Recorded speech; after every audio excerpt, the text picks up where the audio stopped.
శ్రీ గురుభ్యో నమః. యుధిష్ఠిరుడు, తాతగారు శరణాగతిని రక్షించేవాని యొక్క కర్తవ్యం ఏమిటి? ఇది మీరు నాకు చెప్పండి అని అడిగాడు.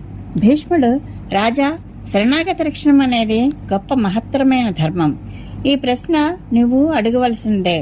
సిబి మొదలైన మహారాజులు శరణాగతి రక్షణం చేసియే సర్వశ్రేష్టమైన సిద్ధిని పొందారు.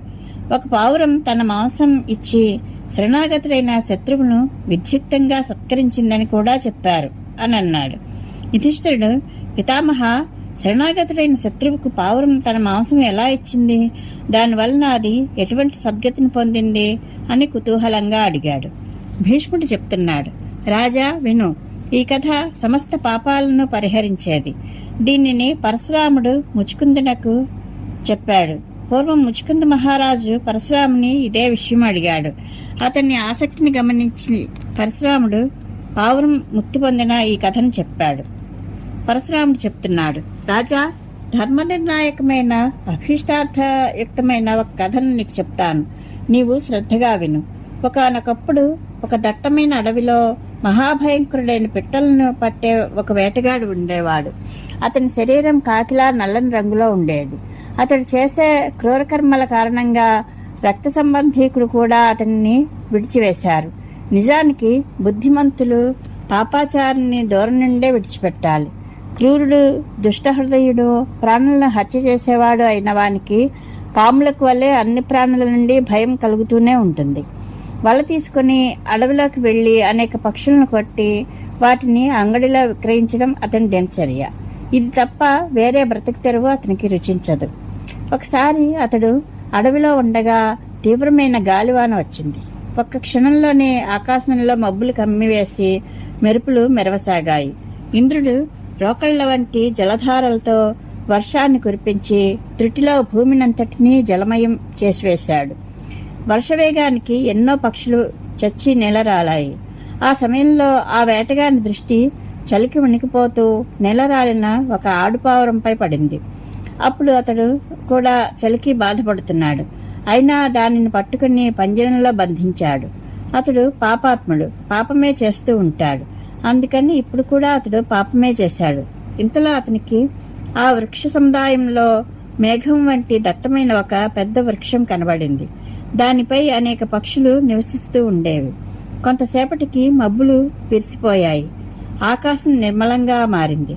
వేటగాడు చలికి బాగా వణుకుతున్నాడు. అతడు అటు ఇటు చూసి, ఇక్కడికి నా గుడిసె చాలా దూరంగా ఉంది. సరే, ఈ రోజుకి ఇక్కడే ఆగిపోతాను అనుకుని ఆ రాత్రి ఆ చెట్టు కిందే గడపడానికి నిశ్చయించుకొని చేతులు జోడించి దండం పెడుతూ, ఈ చెట్టుపై నివసించే దేవతలను నేను శరణ కోరుతున్నాను అని ప్రార్థించి ఆకులు పరుచుకుని ఒక రాతిపై తల పెట్టుకుని నిద్రపోయాడు. రాజా, ఆ చెట్టు కొమ్మ మీద చాలా రోజుల నుండి ఒక పావురం ఉంటోంది. దాని భార్య ప్రొద్దుటే గింజలు ఏరుకోవడానికి వెళ్ళింది. ఇంతవరకు తిరిగి రాలేదు.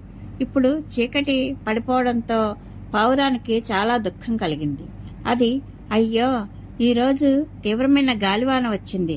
నా ప్రియమైన భార్య ఇంతవరకు తిరిగి రాలేదు.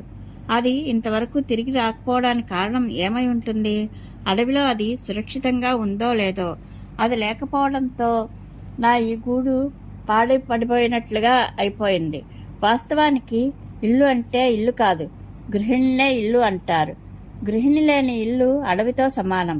ఈరోజు మధుర భాషిణి అయిన నా ప్రియ భార్య తిరిగి రాకపోతే నేను ప్రాణాలతో ఉండి ఏమి ప్రయోజనం? నేను స్నానం చేస్తే గాని అది స్నానం చేయదు. నేను తినకుండా అది తినదు. అంతటి పతివ్రత అది. అలాగే నేను కూర్చుంటేనే అది కూర్చుంటుంది. నిద్రపోయాకనే నిద్రిస్తుంది. నేను ప్రసన్నంగా కనబడితే దాని ముఖం వికసిస్తుంది. నేను విచారంగా ఉంటే తాను కూడా విచారపడుతుంది. నేను బయటకు వెళ్తూ ఉంటే దాని ముఖం కిందికి వంగిపోతుంది. ఎప్పుడైనా కోపిస్తే తీయని మాటలు చెప్పి నన్ను శాంతింపజేస్తుంది. అది గొప్ప పతివ్రత. పతిని ఆశ్రయించుకొన్నది. పతికి ప్రీతి కలిగించడంలో తత్పరరాలు. ఆ తపస్విని నాపై అత్యంత ప్రేమానురాగాలు కలది. నాకు పరమ భక్తురాలు. పురుషునికి ధర్మార్థ కామములలో ప్రధానంగా భార్యయే సహాయకురాలుగా ఉంటుంది. విదేశాలలో కూడా ఆమెయే విశ్వసించదగిన మిత్రుని వలె ఉపయోగపడుతుంది. పురుషునికి ఉండే సర్వోత్తమమైన సంపద అతని భార్యయే అని చెప్తారు. రోగపీడితుడై చాలా రోజుల నుండి ఆపదలో చిక్కుకున్న వానికి కూడా భార్య కంటే మించిన ఔషధం వేరొకటి లేదు. పురుషునికి భార్యతో సమానమైన బంధువు లేడు. ధర్మ సాధనాలలో అటువంటి సహాయకుడు లేడు. సాధ్వి మధురభాషిణి అయిన భార్య లేని ఇంటిలో ఉండడం కంటే అడవులకు వెళ్లడం మేలు. అతని పాలిటికి ఇల్లు అడవి ఒకటే. భీష్ముడు చెప్తున్నాడు. పావురం ఇలా విలపిస్తూ ఉంటే వేటగాని పంజరంలో ఉన్న ఆడుపావురం దాని దీనాలాపాలు విని, ఆహా, అదృష్టం అంటే నాదే, నా ప్రియభర్త నా గుణగణాలను ఈ రీతిగా పొగడుతున్నాడు. స్త్రీకి పతియే ఇష్టదైవం. పతిదేవుని ప్రసన్నంగా ఉంచలేని భార్య దావానలానికి దగ్ధమైన పువ్వులా పూగుత్తిలా భస్మమైపోతుంది. అగుగాక ఇప్పుడు నా గురించి మీరేమీ చింతించకండి. నేను మిమ్మల్ని ఒకటి వేడుకుంటున్నాను. మీరు చేయగలిగితే ఒక శరణాగతిని రక్షించండి. చూడండి, ఈ వేటగాడు మీ నివాస స్థానానికి వచ్చి పడుకున్నాడు. ఇతడు చలితో ఆకలితో అలమటిస్తున్నాడు. మీరు ఇతనిని సత్కరించండి. స్వామి, లోకమాత అయిన ఆవును బ్రాహ్మణ్ణి చంపిన వానికి ఎలాంటి పాపం కలుగుతుందో శరణాగతిని హింసించిన వానికి కూడా అదే పాపం కలుగుతుంది. భగవానుడు మనలను పావురాలుగా బ్రతకమని విధించాడు. మీ జాతి ధర్మాన్ని పాటించి మీ వంటి మనుష్యులు నడుచుకోవాలి. గృహస్థుడు యథాశక్తి ఆశ్రమ ధర్మాన్ని పాటించినట్లయితే అతడు మరణించిన తదుపరి అక్షయలోకాలు పొందుతాడు. కాబట్టి మీరు దేహాభిమానం విడిచి ధర్మార్థాలను దృష్టిలో పెట్టుకొని ఈ వేటగాని మనస్సు ఆనందించేలా అతనిని సత్కరించండి. నా గురించి ఇక మీరు చింతించకండి. మీ దేహయాత్ర జరగడానికి మీకు ఇంకొక భార్య లభిస్తుంది అన్నది. ఈ రీతిగా పంజరంలోని ఆడుపావురం తన భర్తతో చెప్పి అత్యంత దుఃఖితురాలై తన భర్త ముఖం వైపు చూడసాగింది. భార్య చెప్పిన ధర్మబద్ధమైన యుక్తియుక్తమైన ఈ మాటలను విని పావురం మిక్కిలి ఆనందించింది. దాని కన్నులలో ఆనందాశ్రువులు పొటమరించాయి. ఎప్పుడూ పక్షులను హింసించి జీవితం గడుపుకునే వేటగాని వైపు చూసి అది అతనికి యథోచితంగా స్వాగతం పలుకుతూ, చెప్పండి, మీకు నేను ఏమి చేయగలను? మీరు మా ఇంటికి దయచేశారు. ఇంటికి వచ్చిన వానికి ఆతిథ్యం ఇవ్వడం అందరికీ కర్తవ్యం. అయినా పంచయజ్ఞాలకు అధికారి అయిన గృహస్థునికైతే ఇది ప్రధాన ధర్మం. గృహస్థాశ్రమంలో ఉంటూ కూడా అజ్ఞానంతో పంచమహాయజ్ఞాలు చేయని వానికి ధర్మానుసారంగా ఇహపర లోకాలు రెండింటికి సంబంధించిన సుఖాలు లభించవు. కనుక మీకు ఏది కావాలో చెప్పండి. ఇది ఏ రకంగానూ కష్టం అనుకోకండి. మీరు మీ నోటితో ఏది చెప్తారో అదే చేస్తాను అని అన్నది. దాని మాట విని వేటగాడు, నాకు చలి బాధ మిక్కుటంగా ఉంది, కాబట్టి చలి నుండి కాపాడే ఉపాయం ఏదైనా చూడు అన్నాడు. అది విని పావురం నేల మీద ఆకులు పోగు చేసి వాటిని మంట పెట్టడానికి నిప్పు కణం తేవడానికి వేగంగా ఎగిరి వెళ్ళింది.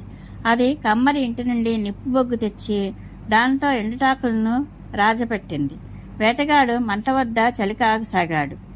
దాంతో అతనికి శరీరంలో వేడి పుట్టి ప్రాణాలు కుదుటపడ్డాయి. అతడు మిక్కిలి ఆనందంతో మెరిసే కన్నులతో పావురం కేసి చూస్తూ, నాకు చాలా ఆకలి వేస్తోంది. నీవు నాకు ఏదైనా కొంచెం తిండి పెట్టాలని కోరుకుంటున్నాను అని అన్నాడు. వేటగాని మాట విని పావురం ఇప్పుడు తాను ఏమి చేయాలా అనే ఆలోచనలో పడిపోయింది. అది తన అసమర్థతకు విచారపడసాగింది. కానీ కొద్దిసేపటికే దానికి ఒక విషయం స్ఫురించి అతనితో, సరే, కొద్దిసేపు ఆగు, నేను ఇప్పుడే నీకు తృప్తి కలిగించే ఉపాయం చూశాను అని చెప్పి అది ఎండుటాకులతో మంట రాజేసి అమితానందంగా, ఇంతకుముందు నేను ఋషులు, దేవతలు, మహానుభావులైన పితరులు అతిథి సత్కారం మహా గొప్ప పుణ్యమని చెప్పగా విన్నాను. సౌమ్యుడా, ఈరోజు నీవు మాకు అతిథివి, కాబట్టి నిన్ను నేను సత్కరించాలని గట్టిగా నిశ్చయించుకున్నాను. నీవు నన్ను ఎల్లప్పుడూ దయచూడు అన్నది. ఇలా అని ఆ పక్షి ప్రసన్న ముఖంతో అగ్నికి ముమ్మారు ప్రదక్షిణం చేసి అందులోకి దూకేసింది. పావురం అగ్నిలో పడిపోవడం చూసి వేటగాడు మనసులోనే, అయ్యో, నేను చేసిన పని ఏమిటి? అయ్యో, నేను మహాక్రూరుడను. నేను చేసిన పనికి నేను నింద్యుడను. ఇందువలన నిస్సందేహంగా నాకు పాపం అంటుతుంది అనుకుంటూ అతడు మిక్కిలిగా విలపించసాగాడు. పైగా తాను చేసిన పనిని మాటిమాటికి నిందించుకోసాగాడు. వేటగానికి అప్పుడు ఎంతో ఆకలి వేస్తున్నప్పటికీ పావురం అగ్నిలో పడడం చూసి అతడు, అయ్యో, నేను మహాక్రూరుడను, మూర్ఖుడను. నేను చేసిందేమిటి? నా జీవితమే దుఃఖమయము. నేను నిత్యము ఇటువంటి పాపమే చేస్తున్నాను. నేను సర్వదా అవిశ్వసనీయుడను, దుష్టబుద్ధిని, క్రూరాలోచనలు కలవాడను. పుణ్యకర్మలన్నీ విడిచి నేను పక్షులను పట్టుకునే ఈ వృత్తినే స్వీకరించాను. చూడు, ఈ పావురం ఎంత గొప్పదో. ఇది తన్ను తాను అగ్నికి ఆహుతి చేసుకుని నాకు దాని మాంసం ఇచ్చింది. ఇలా చేసి ఇదే నాకు ధర్మాన్ని కూడా ఉపదేశించింది. ఇక నేను కూడా భార్యాపుత్రుల మీద మోహం విడిచిపెట్టి నా ప్రియాతి ప్రియమైన ప్రాణాలను విడుస్తాను. ఈనాటి నుండి నేను అన్ని రకాల భోగాలను విడిచి ఆకలి దప్పులను, ఎండను సహిస్తూ శరీరాన్ని శుష్కింపజేసుకుంటాను. రకరకాలుగా ఉపవాసాలు చేసి నా పరలోకాన్ని చక్కదిద్దుకుంటాను. ఆహా, తన శరీరాన్ని హోమం చేసి ఈ పావురం అతిథి సత్కారం ఎలా చేయాలో తెలిపింది కనుక నేను కూడా ఇక ధర్మాన్ని ఆచరిస్తాను. మనిషికి ధర్మమే సర్వోత్కృష్టమైన ఆశ్రయం అనుకున్నాడు.